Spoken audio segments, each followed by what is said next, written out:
안녕하세요. 유진 AP Statistics를 진행하고 있는 Mr. Song입니다. 우리 강의가 벌써 Chapter 4까지 왔네요. 이 레슨에서는 샘플을 어떻게 하면 잘 디자인을 해서 population을 드러낼 수 있을까 하는 방법에 대해서 배울 겁니다. 그런데 잘 디자인되지 못한 그런 샘플과 survey에 대해서 공부를 하고 그러한 문제점들을 제거할 수 있는 방법들을 배우게 될 거예요.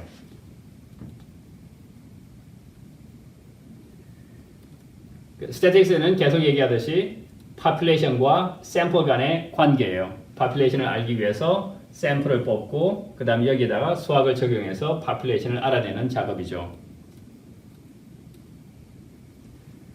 그래서 좋은 샘플을 만들어야 하는데 거기에는 sample과 survey 이렇게 두 가지로 구성이 되어 있어요.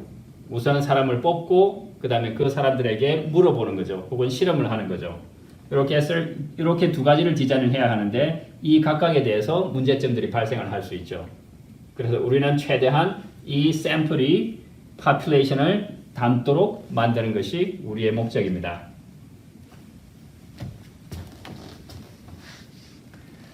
그래서 sample과 survey에서 survey가 문제점이 발생할 수 있죠. 그것을 bias라고 불러요. 그 다음에 샘플을 뽑는 과정에서도 문제점이 발생해요. 이 두 가지에 대해서 자세하게 알아보도록 하죠.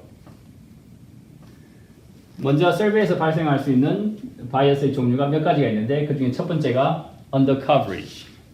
그러니까 최대한 샘플이 골고루 population에 있는 observation 혹은 사람들을 뽑아야 돼요. 그런데 자기가 잘 디자인을 했다고 생각하지만 거기에서 아예 특정한 사람들을 다 제외시켜 버릴 수가 있어요. 그래서 아예 누락이 되는 경우가 발생합니다. 예를 들면은 폰북을 이용해서 그 폰북에 있는 사람들에게 서베이를 하는 거예요. 이렇게 그 샘플링해서 서베이를 하는데 문제점은 뭐죠? 사람들이 자기 이름이 폰북에 올라가기를 원하지 않는 사람들도 있고 그 다음엔 아예 폰이 없는 사람들이 있고 그래서 그런 사람들은 완전히 빠져버리는 거죠. 그래서 이런 문제들이 발생하기 때문에 바이어스가 생길 수 있고요. 그 다음에 당연히 또 컴퓨터를 통해서 우리 웹사이트에 들어와서 서베이를 좀 해주세요 라고 했는데 컴퓨터가 없는 사람들, 그 다음에 컴퓨터를 못하는 사람들이 있죠. 그런 사람들은 아예 또 시스템적으로 빠져버리게 됩니다. 그래서 이런 것들이 바이어스를 만들게 되고 그런 것을 undercoverage라고 불러요. 그 다음 형태는 non-response. 우리가 이 사람들을 포함하기는 했어요. 그런데 사람들이 자기 의견을 솔직하게 이렇게 대답하지는 않죠. 그래서 부끄러워하고 그 다음에 또 연락은 했는데 답장이 전혀 없는 거예요. 무슨 이유인지 모르겠지만 또 대답을 하지 않는 사람들 그런 것들 때문에 또 바이어스가 발생합니다. 그런 것을 non-response라고 부르죠. 그 다음은 response bias. 그러니까 질문을 하는데 아주 그 질문하는 자체가 중립적으로 이 대답을 하는 사람의 마음을 바꾸면 안 돼요. 그런데 예를 한번 볼까요?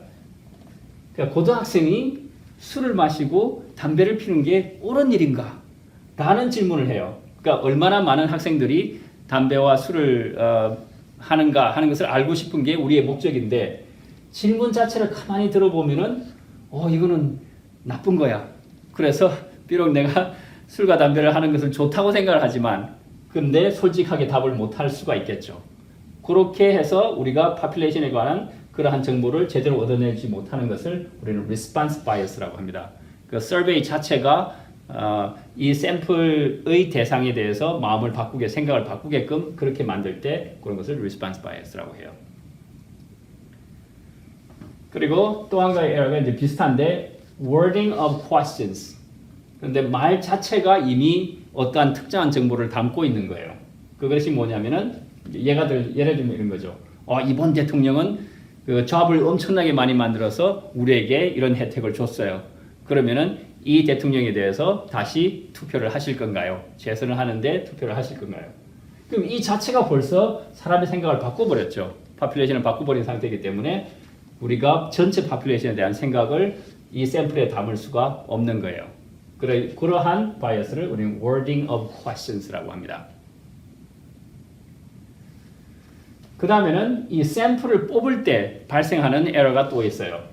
어떻게 하면 이 샘플이 population을 잘 반영할까 하도록 그렇게 디자인을 해야 되는데 이제 문제점들이 발생할 수 있는 거죠. 그러니까 샘플링 커다란 파퓰레이션은 샘플링 하는 게 쉬운 일이 아니에요. 돈과 시간이 많이 드는데 어떻게 하냐면 친구한테 가요. 야, 친구 너 이거 좀 해줘. 그 다음에는 부모님한테 가요. 그러니까 주위에 가까운 사람들에게 어떠한 서베이를 하게 되면은 그렇게 되면은 그것은 좋은 샘플이 될 수가 없겠죠. 그런 것을 convenience 샘플이라고 합니다. 아주 쉬운 그런 대상들만 뽑아가지고 서베이를 하게 되는 것을 convenience 샘플링이라고 하는 거죠.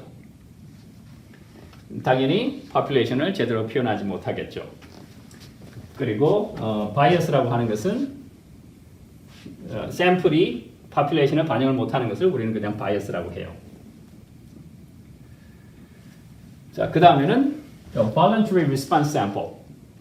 이게 좋은 예가 뭐냐면은 이제 반에서 이 질문에 대해서 대답할 수 있는 학생 그러면은 주로 대답하는 그런 학생이 있죠. 저요 하면서 그런 학생은 자기가 강한 오피니언을 내세우고 그 다음에는 그 학생을 주로 많이 시키게 되고 그래서 그런 학생들의 의견이 반영되게 되면은 또 전체 반의 의견은 이렇게 묻히게 되는 거죠. 그러니까 주로 우리가 서베이를 할 때 아주 적극적으로 거기에 대해서 반응을 하고 그 다음에 대답을 해주는 사람들은 그 사람들이 어떤 특정한 질문에 대해서 강한 의견을 갖고 있기 때문이죠. 그래서 그러한 강한 의견이 또 전체의 샘플에 반영이 되기 때문에 또 population과는 다른 결과를 줄 수 있어요. 그런 것을 voluntary response sample이라고 합니다. 그러니까 이런 것들을 조금 누그러뜨리고 보다 더 많은 학생들이 참가해서 좋은 샘플을 만들도록 그렇게 디자인을 해야 합니다.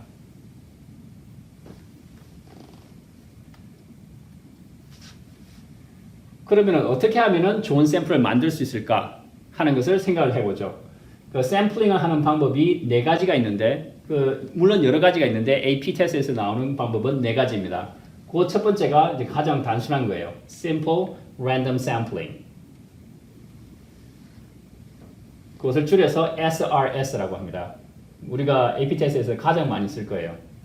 이거는 population에 대한 어떤 정보가 전혀 없고 그냥 무조건 여기서 그 random number를 발생시켜서 그러니까 calculator 같은 경우에는 random number를 generate 시켜줘요. 그러면 아주 무작위로 2, 10, 25 이런 식으로 아주 random number를 generate 시켜주면 그냥 그대로 이렇게 뽑아주면 되는 거예요. 이렇게 뽑기만 하면 되는 거예요. 그러니까 population 정보가 전혀 없을 때는 그냥 이렇게 하는 수밖에 없죠. 그다음 이제 한 가지 조심해야 될 거는 여기에서 equal chance. 그러니까 정보가 이 population에 대한 정보가 없기 때문에 그냥 여기에 대해 어떤 쪽을 많이 뽑고 적게 뽑고 분리하고 이런 것들이 전혀 없는 거예요. 그래서 equal chance, equal probability. 각 observation들이 equal probability를 갖게끔 그렇게 샘플링을 하는 겁니다. 그 다음에 한 가지 이제 알아야 될 것이 SRS는 우리가 하나를 뽑고 그 다음에는 똑같은 걸 다시 뽑지 않아요. 다시 집어넣지 않아요. 그래서 population 이렇게 있으면 하나를 뽑고 그 다음에 여기 놓고 여기를 그냥 내보내 두는 거죠. 그리고 또 새로운 걸 뽑아요. 이렇게 뽑아요. 그래서 이것은 sampling without replacement예요. 수학적으로 단순하게 만들기 위해서는 이 population이 변하면 안 돼요. 근데 뽑아가지고 다시 집어넣지 않기 때문에 population이 변해요. 우리가 AP 테스트에서 다루는 모든 그 공식들은 다 replacement를 한다고 가정을 하고 만든 거예요. 그러니까 하나를 뽑아서 우리가 이 숫자를 적어놓고 이게 5 적어놓고 그 다음에 다시 이렇게 집어넣어요. 그 다음에는 또 하나를 더 뽑는데 이게 나왔던 게 또 나올 수도 있는 거죠. 이런 것이 sampling with replacement예요. 그리고 또 이 숫자를 6을 적어놓고 다시 또 집어넣고요. 이렇게 해야지만 population이 변하지 않고 수학 공식들이 굉장히 쉬워져요. 그런데 SRS는 이걸 그냥 이렇게 뽑거나 혹은 그냥 샘플 사이즈가 10이면은 10개를 그냥 몽땅 다 같이 뽑아버리는 거죠. 이렇게 하면 시간과 돈이 절약이 돼요. SRS는. 근데 문제점은 이 수학이 복잡해지는 거예요. 포뮬러가 복잡해지는 거죠. 그래서 SRS를 할 때 샘플 사이즈가 너무 커지면 안 돼요. 아주 샘플 사이즈를 좀 작게 만들어 가지고 우리가 sampling with replacement로 만든 포뮬러를 그대로 approximation을 해서 가져다 쓸 겁니다. 여기에 대한 내용은 조금 더 자세하게 얘기할 것이고 지금 알아야 될 것은 뭐냐면 SRS는 sampling without replacement이다 하는 것은 우리가 좀 알아놔야 됩니다. 그리고 SRS를 할 때 랜덤 넘버가 필요한데 그거는 요즘은 다 계산기로 그냥 계산기에서 다 잘 만들어줘요. 계산기가 없었던 시절에서는 테이블이 있어가지고 그 테이블을 보면서 거기에 랜덤 넘버가 적혀 있는 테이블을 사용했어요. 근데 요즘 뭐 거의 사용하지 않아요. 그냥 캘큘레이터가 있으면은 랜덤 넘버를 뭐 금방금방 만들어주니까요. 이제 예를 들어 볼게요. SRS라는 게 과연 뭔가? 여기에 28개의 호텔 이름이 있어요.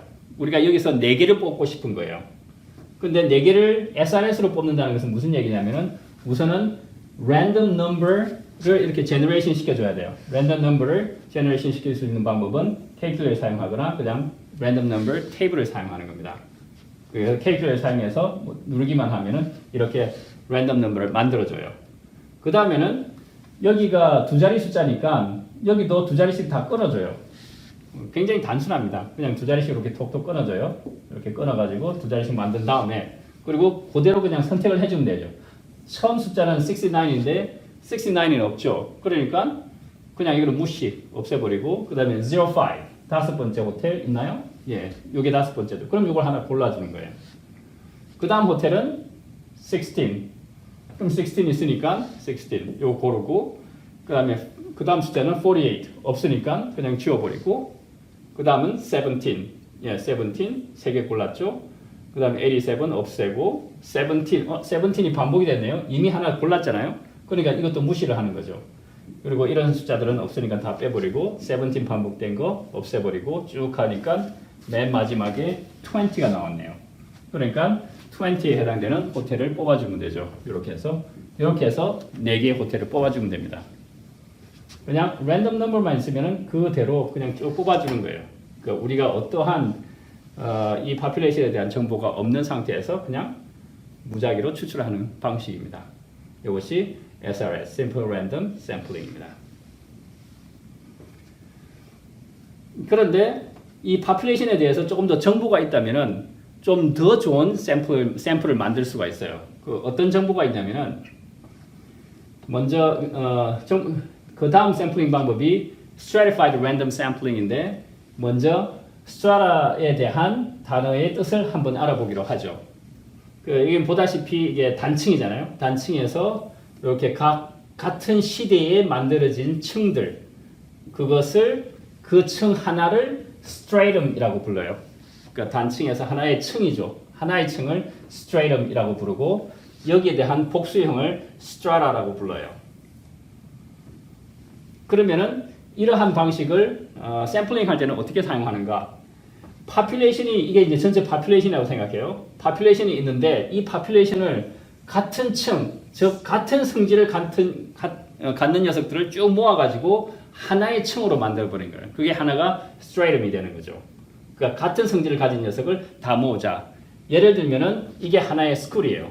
하나의 하이스쿨인데 하이스쿨에 9학년, 10학년, 11학년, 12학년 이렇게 있죠. 그러면은 9학년끼리 다 모아서 하나의 층을 만드는 거죠.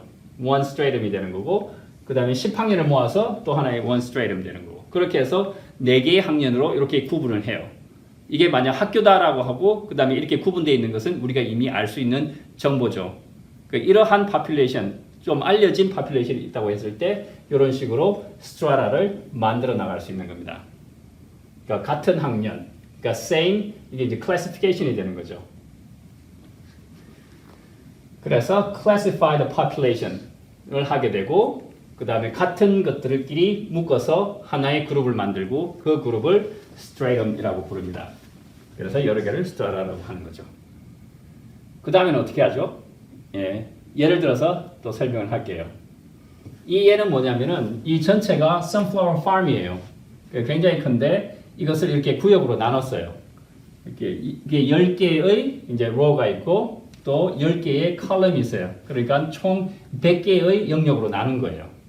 그럼 각 영역에 sunflower가 몇 개가 피었느냐, 몇 송이가 피었느냐 하는 것을 여기다 다 적은 거예요. 여기는 106송이, 그 다음 여기는 104, 여기 같으면은 102. 이렇게 sunflower의 개수를 여기다 다 적어 놓은 거예요.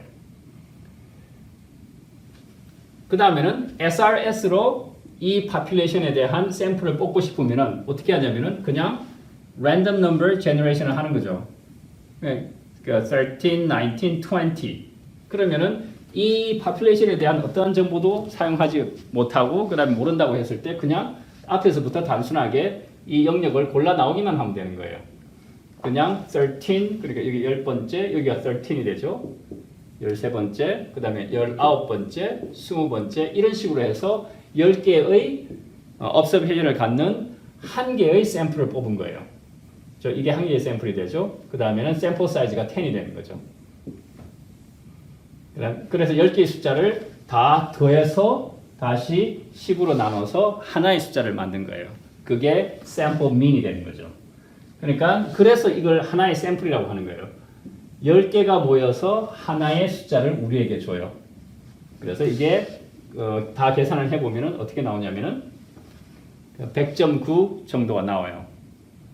그래서 뭐 어려운 거는 전혀 없죠. 그냥 무작위로 뽑아가지고 다 더해서 10으로 나눈 것 뿐입니다. 그런데 우리가 이 파퓰레이션에 대한 정보를 좀 알고 있다고 해요. 그 다음에 특별한 건 뭐가 있냐면은 여기가 물이 지나가는 곳이에요. 물을 이쪽에서 공급해주고 있는 거죠. 이렇게 물을 공급해줘요.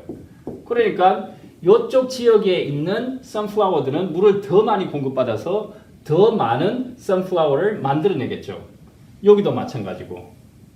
그리고 중간에서는 물을 잘 받지 못하니까 여기 있는 곳에서는 잘 하지 못하겠죠.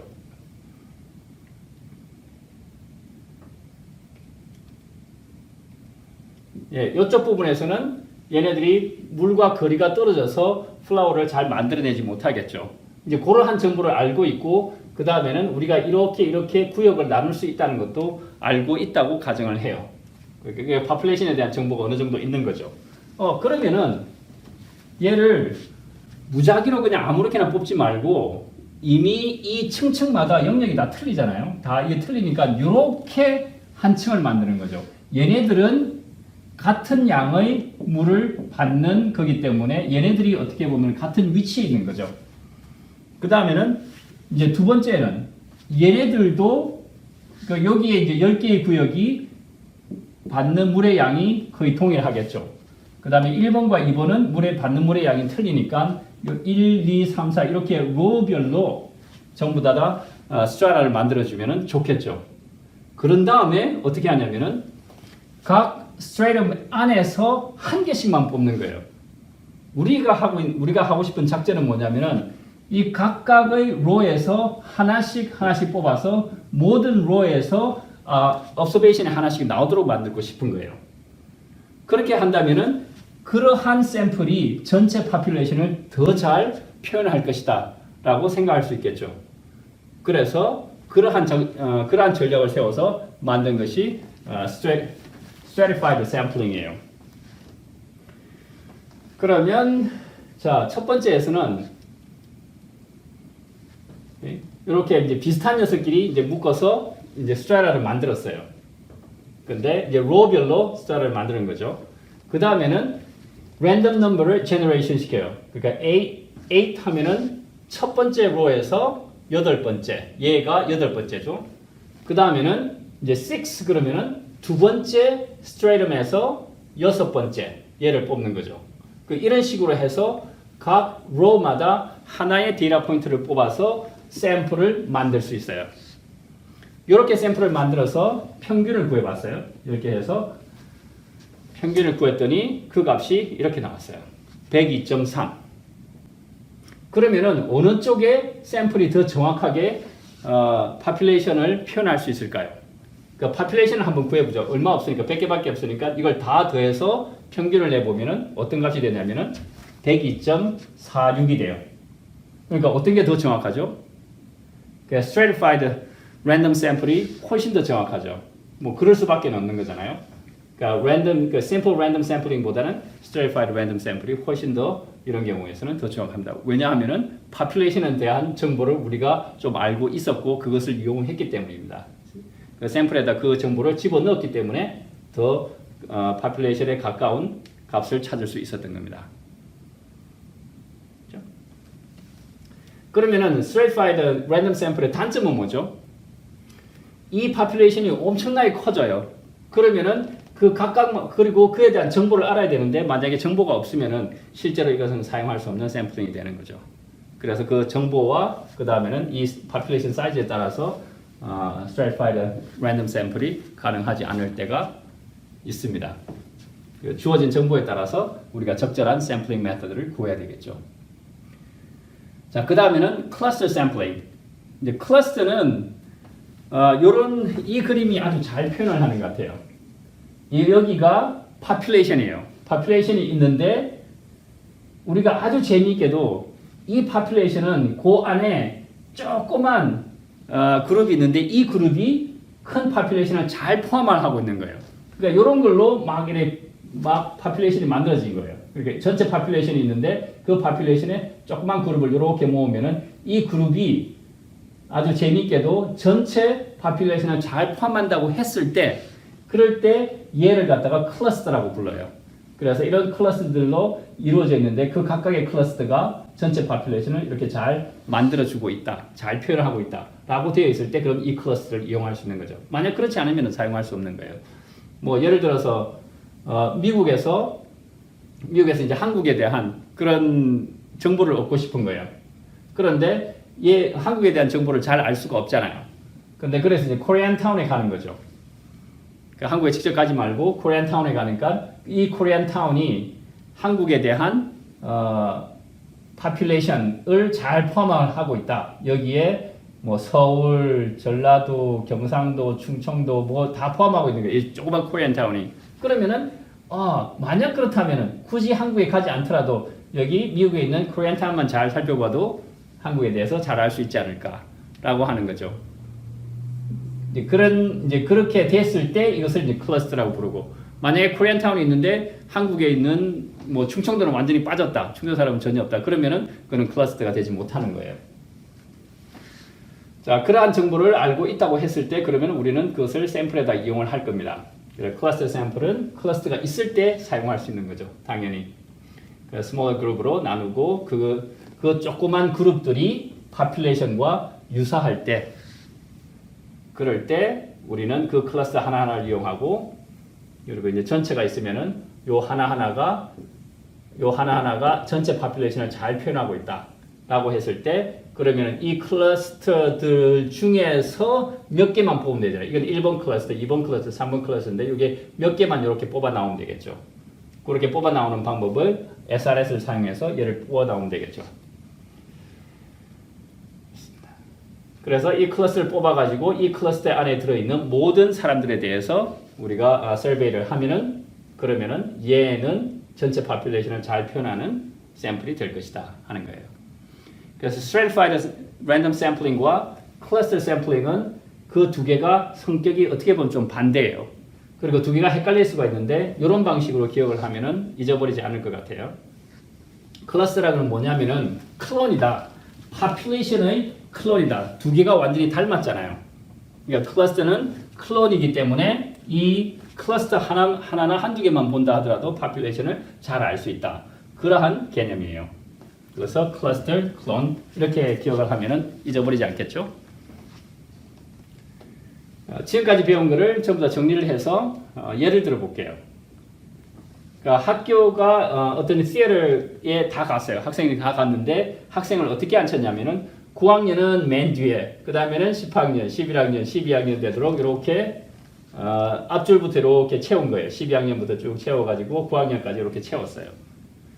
그랬으면은 제일 먼저 그 SRS Simple Random Sampling은 어떻게 하는 거죠? 그러니까 이게 row, column 이걸 다 무시하고, 이런 정보는 다 무시하고 모른다고 생각하고 그냥 무조건 random number generation 해가지고 random number가 generation 이렇게 됐다고 생각해요. 3, 5, 10, 20, 25 그러면은 그냥 세 번째 가져오고 다섯 번째 가져오고 이 학생들을 그냥 이렇게 무작위로 뽑은 거예요. 그게 그냥 SRS입니다. 그 어떠한 이러한 배열되어 있는 정보를 이용하지 못하는 거죠. 그 다음 stratified random sampling은 같은 성격의 데이터 포인트들 다 모은다고 그랬죠. 그러니까 어떻게 해야 얘가 stratified sampling이 될까요? 뭐가 strata가 될까요? 예, 이렇게 해야 되겠죠. 9학년끼리 다 모으고 10학년끼리 모으고 11학년끼리 이렇게 모아야 되겠죠. 그래서 12학년끼리 쭉 모아서 하나의 스트레이tum을 만들고 11학년 만들고 이렇게 해서 이렇게 분류를 하게 되면 이게 stratified sampling이 되겠죠. 스트레이를 만들고 그 다음에는 이 12학년에서 예를 들어서 2명을 뽑아요. 랜덤 넘버 제너레이션에서 뭐 두 명을 뽑고 그 다음에 11학년에서 또 랜덤 넘버 제너레이션에서 2명 뽑고 이런 식으로 해서 각 학년들마다 2명씩 이렇게 뽑는다면은 그러한 샘플 속에는 모든 학년들의 학생이 다 들어있는 거죠. 그러니까 훨씬 더 전체 학교의 학생을 잘 대표할 수 있는 샘플이 될 수 있는 겁니다. 개념은 같죠? 그 다음에는 클러스터 샘플이라고 하는 것은 전체 학교에는 그 9학년부터 12학년까지 학생이 다 들어있잖아요. 그러니까 얘하고 거의 유사하면서 사이즈만 작은 거예요. 그러니까 한 요렇게 잡으면 되겠죠. 이렇게 하면은 9학년, 10, 11, 12학년까지 다 포함을 하면서 이제 3명씩 들어있는 거죠. 그러면 요거는 클러스터가 잘 되는 거죠. 이게 클러스터 1, 그 다음 또 이렇게 모으면은 이게 클러스터 2가 되죠. 이렇게 하면 클러스터 3. 이런 식으로. 이런 식으로 이제 분리하면 이게 다 클러스터고 각각의 클러스터 안에는 9, 10, 11, 12학년이 다 들어있기 때문에 얘가 파퓰레이션처럼 생긴 거죠. 그러니까 이렇게 해서 클러스터를 만든 다음에 이 클러스터를 또 다 가져올 수는 없죠. 이 클러스터 중에서 랜덤 넘버를 제너럴 시켜서 2, 5 역시 10 그러면은 두 번째 클러스터를 가져오고 다섯 번째 클러스터를 가져오고 그 다음에 10번째 클러스터를 가져와서 얘네들을 묶어서 하나의 샘플을 만들면은 그것이 클러스터 샘플이 되는 겁니다. 어렵지 않죠? 예. 자, 그 다음엔 이제 마지막으로 시스테매틱 샘플링이 있는데 이거는 약간 이제 수학하고 관련돼서 굉장히 단순해요. 뭐냐면은 아주 규칙적으로 그 다음에 시스테매틱하게 그냥 샘플을 뽑는 거예요. 뭐 예를 들면은 극장의 앞에서 이렇게 지켜보고 있다가 나오는 사람들 숫자를 세서 5번째 사람들만 이렇게 뽑는 거예요. 그 사람들에게 이번에 영화가 어땠어요? 물어보는 거예요. 그 다음 또 5번째 사람 뽑아서 또 물어보고 이런 것들 시스테매틱 샘플링이라고 합니다. 이거는 되게 간단하죠. 뭐 크게 어려운 게 없어요. 이렇게 샘플을 모은 다음에 이걸 파퓰레이션을 알아내는데 사용한다고 그랬죠. 그렇게 해서 파퓰레이션을 찾아내는 것을 우리는 inference라고 그러고 거기에 우리가 필요한 수학을 사용하게 될 겁니다.